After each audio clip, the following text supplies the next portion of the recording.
So Nia, the MACBA as it happens. Yeah, boy! Bring that back one more time. Bring that beat back, man! Bring that beat back! Bring the beat back! I want to hear that beat, right? Bring that beat back! Mark Fisher is a writer, teacher and theorist living in Suffolk, England. His blog, K-Punk, has been a widely respected online cultural analysis tool since its launch in 2003. In 2009, he published his first book, Realism, where he explores the widespread feeling that capitalism is not just the only viable political and economic system. It has now also become impossible to even imagine any real alternative.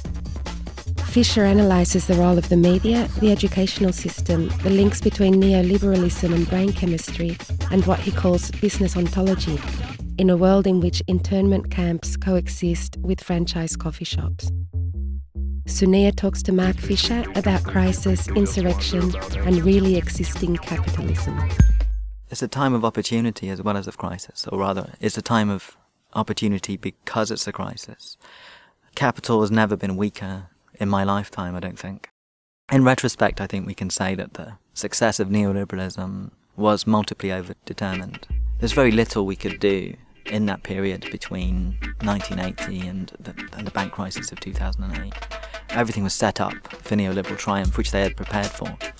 I don't think anyone knows what's going to happen now, on any front practically. Everything is up for grabs. And what we're seeing is two things at once, I think. One is the desperate intensification, final intensification of the neoliberal programme, as people try and keep alive that system. But we can all see that cannot succeed. The one thing we can be sure of is that there's no way back to the pre-2008 world. That world is gone and will not return. But just as it goes into that final phase of making things even worse for the poor and for cultural producers, just as that is going on, something else is plainly happening as well that we can see around the world. Widespread rejection of mainstream politics as it's constituted, of neoliberal capitalism. What is clear is that, when neoliberalism was in its high pomp, it naturalised itself.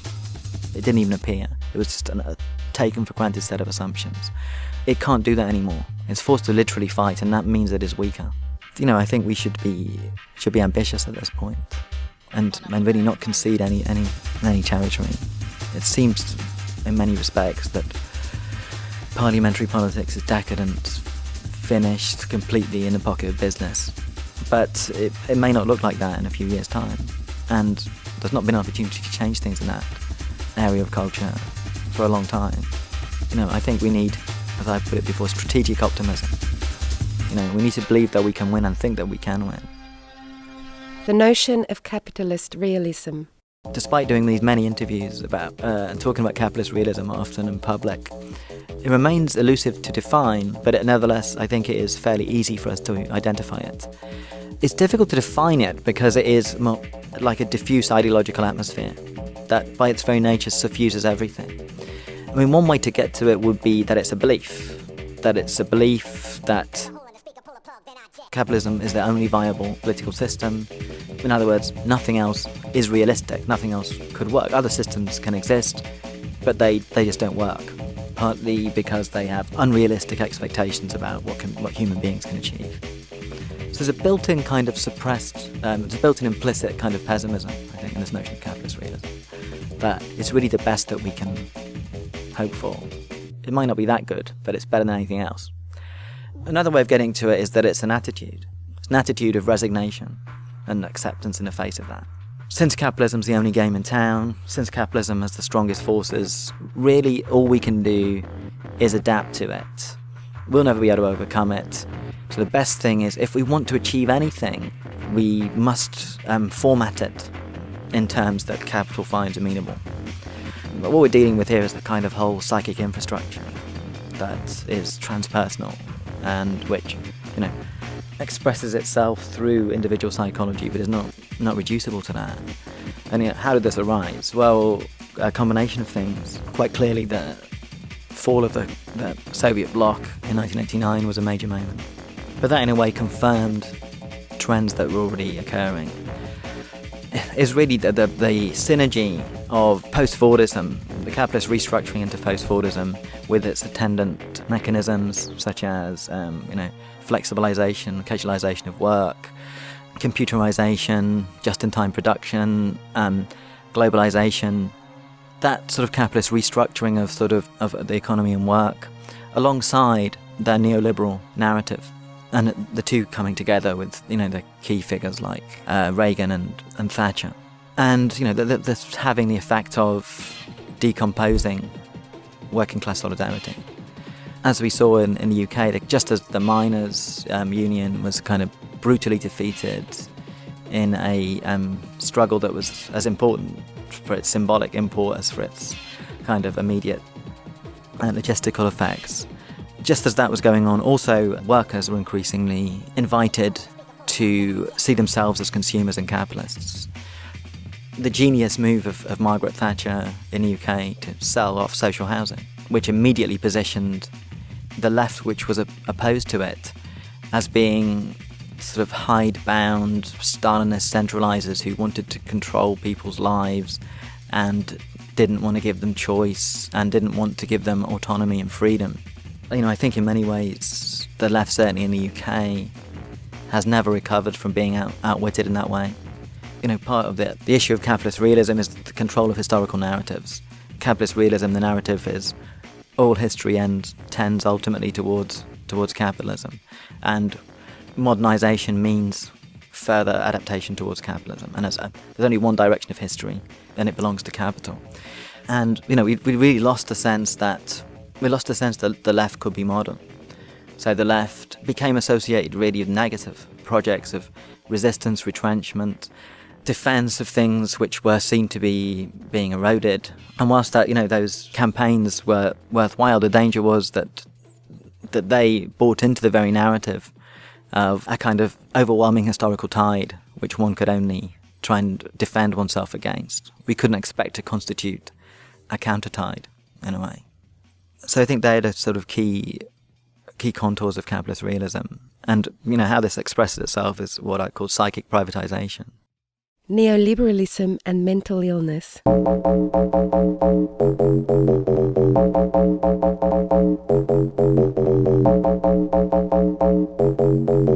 Alongside the privatization of former public utilities, we've seen a psychological privatization as well. So people, as a result of the decomposition of older forms of solidarity, are made to be increasingly responsible for themselves, or made to feel as if they are responsible for themselves. And, in the UK now, the complaint that's most treated by the National Health Service is depression. Depression is a political problem, or rather, it ought to be seen as a political problem, or perhaps rather again, that we could see it really as a failure of politics leads to this depression. When you're asked to do more work in increasingly uncertain conditions, for less pay, instead of saying, no, that's too much work, I can't do it. And of course, since it is actually too much work, what is going to happen? That obviously their nervous system can't cope with it.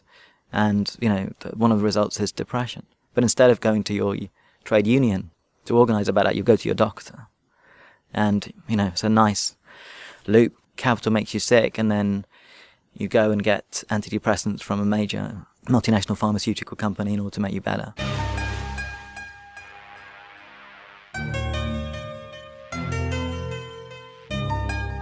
Really existing capitalism. In the UK, for instance, you hear this is the way, for instance, there's on-running disputes with the Royal Mail, which is pretty clear that successive governments have wanted to fully privatise the Royal Mail. But they don't use the word privatisation, which still has a sort of negative connotation, interestingly, actually. Because I do think one thing that's important to stress here is this is not about persuading people of anything. But I think if we want to, as far as we can tell, I think a lot of the beliefs and commitments people have got in many ways sort of remain kind of somewhat left of centre.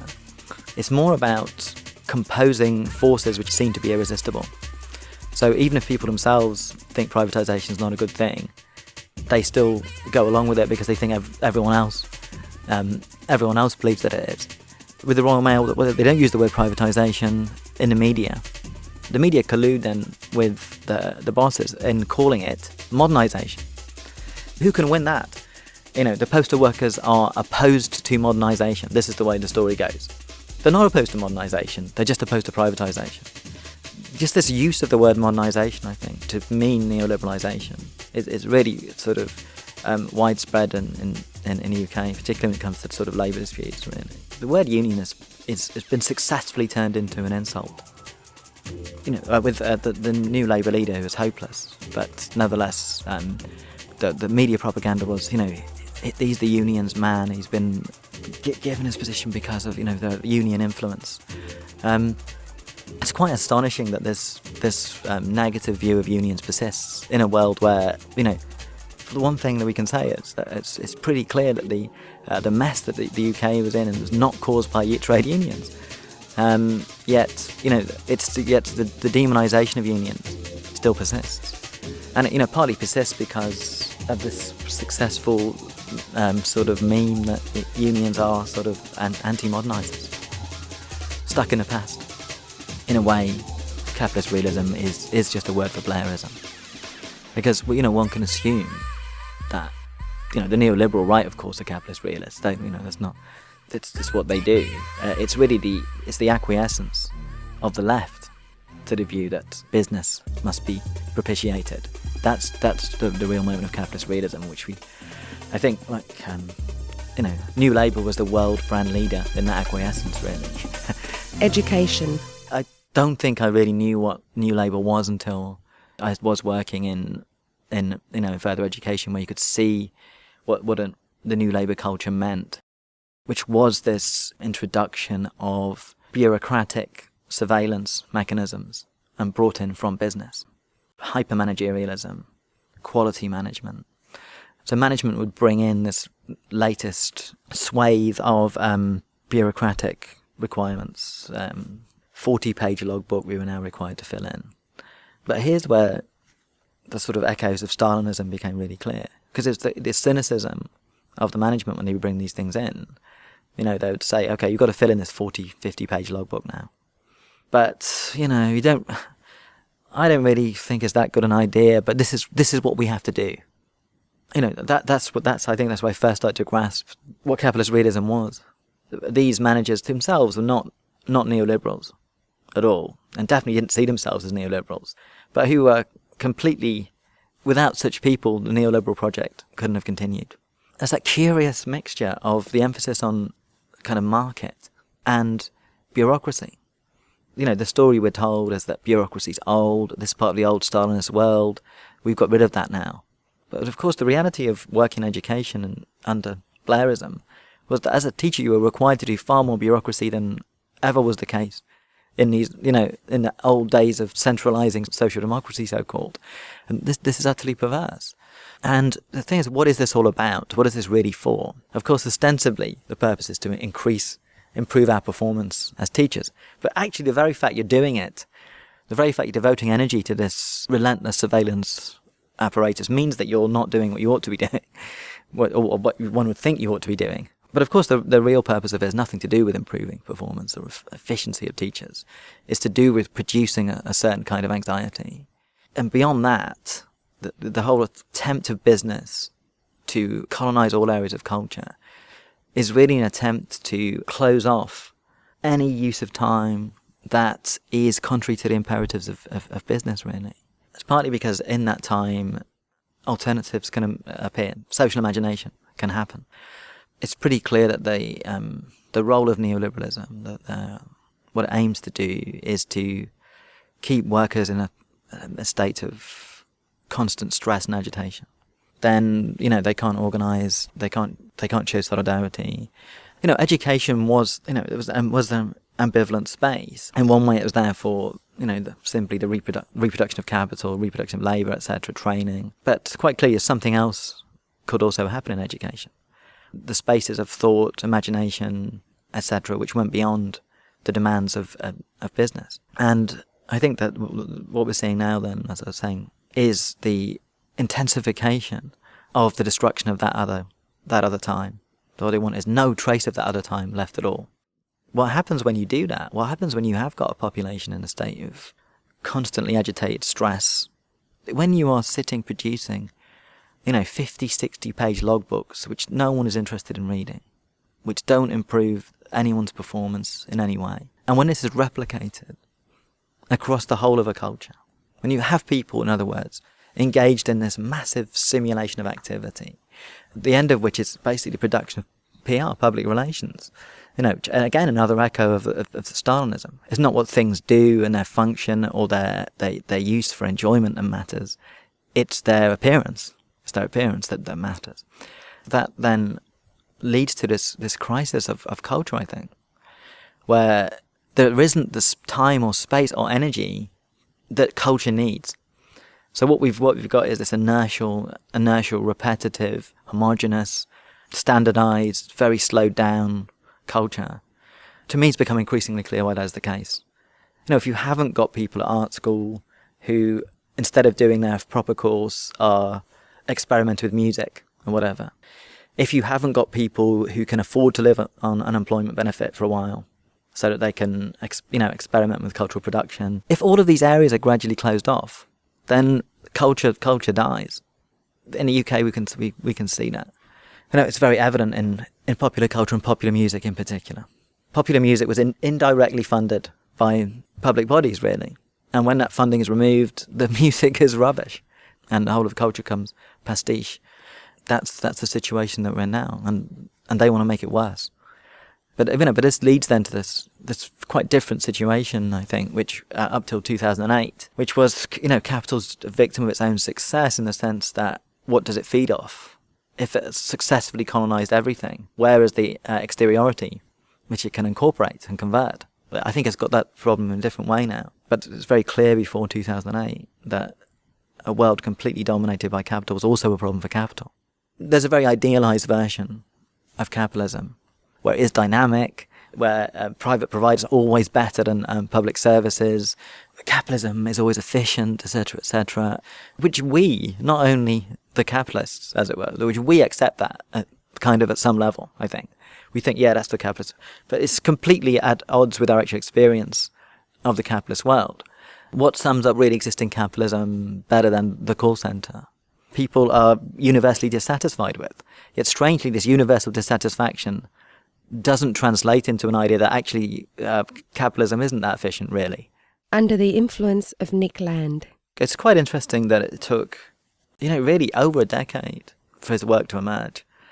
When you think back to when a lot of the key texts were written, recently come out and is in that collection, Fang Numina, is that, most of them are written really before cyberspace was accessible to most people. People barely had email and stuff. When those texts were written, a lot of them that I had at the time would be photocopied out of low circulation journals, or there would be photocopies of printouts from his computer. I think he's almost the last of the last generation of theorists whose work could be in the shadows in that way. Almost now, if anyone emerged, no matter how obscure it is, you could still find it on the internet. Well, I think the crucial thing is that it was on the terrain of modern culture.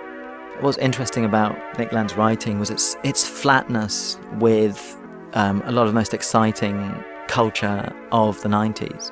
So that, and particularly music culture. And it wasn't really an influence so much as a confluence.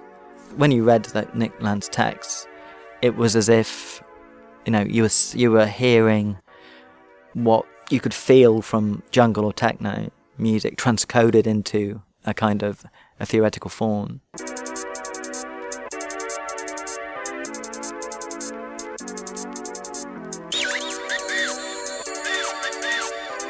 The importance of Nick Land's work was to pose a challenge to the left to say, look, you're supposed to be on the side of revolution.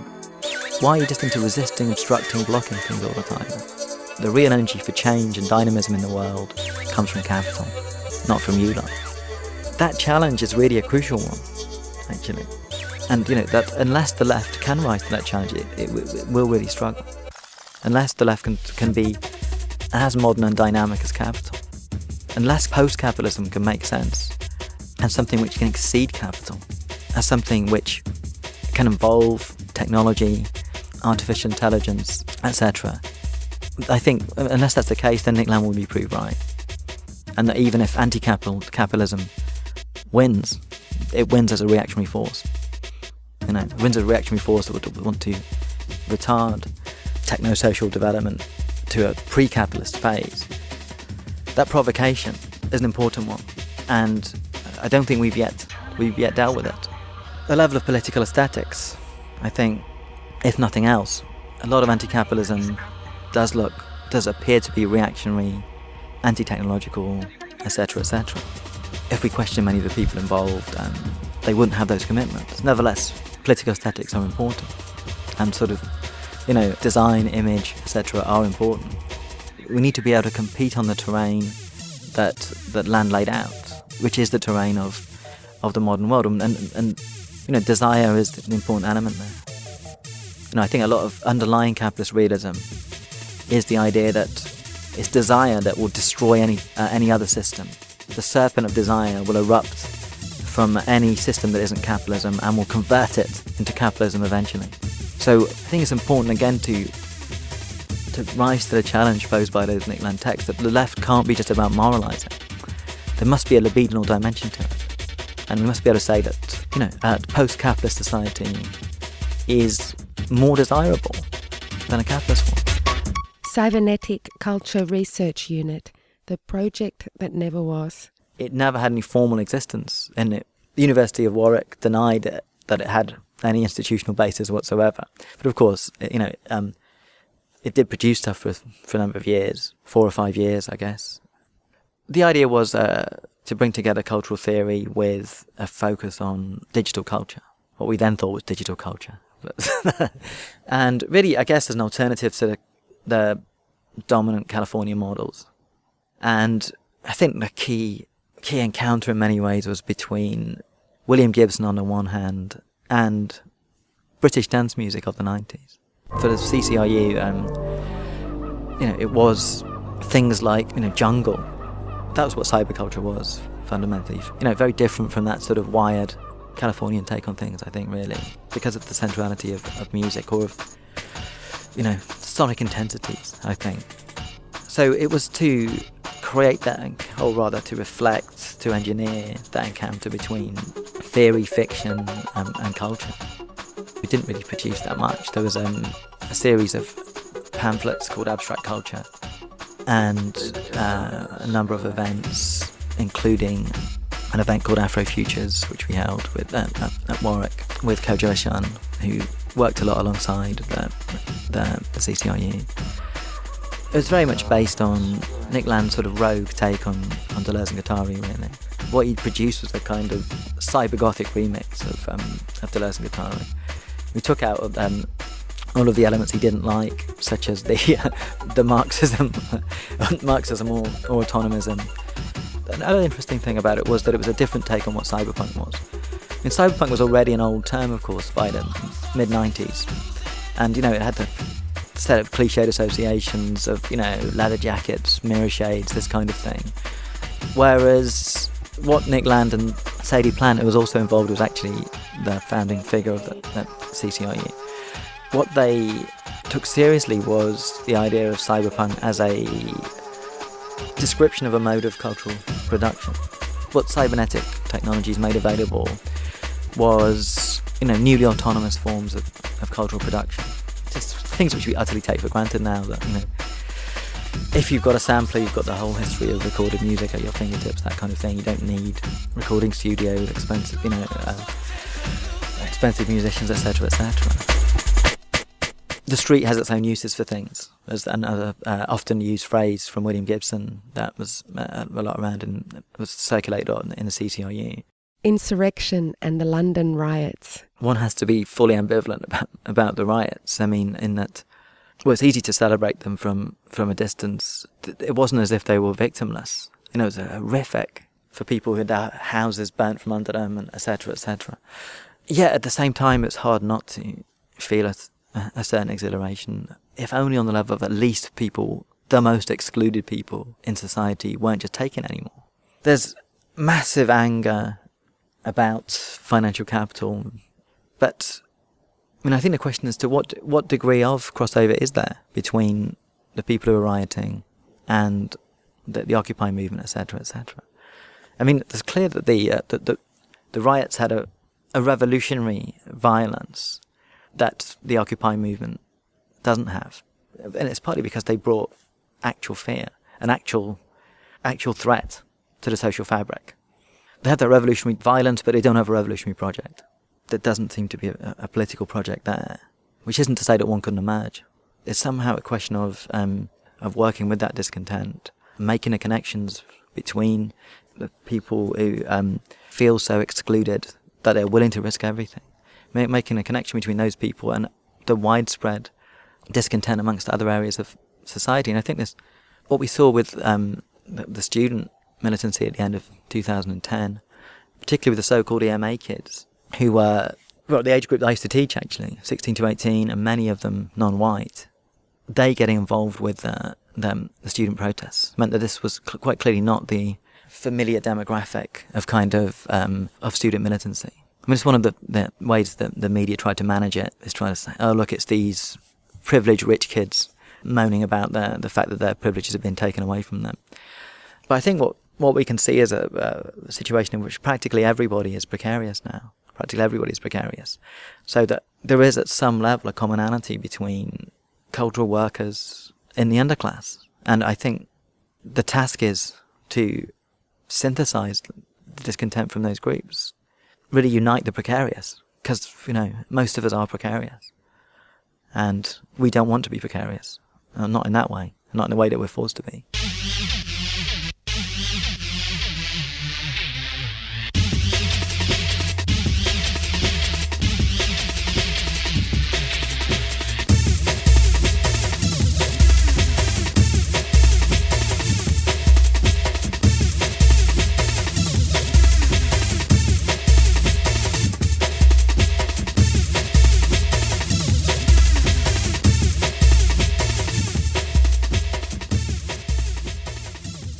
MACBA.cat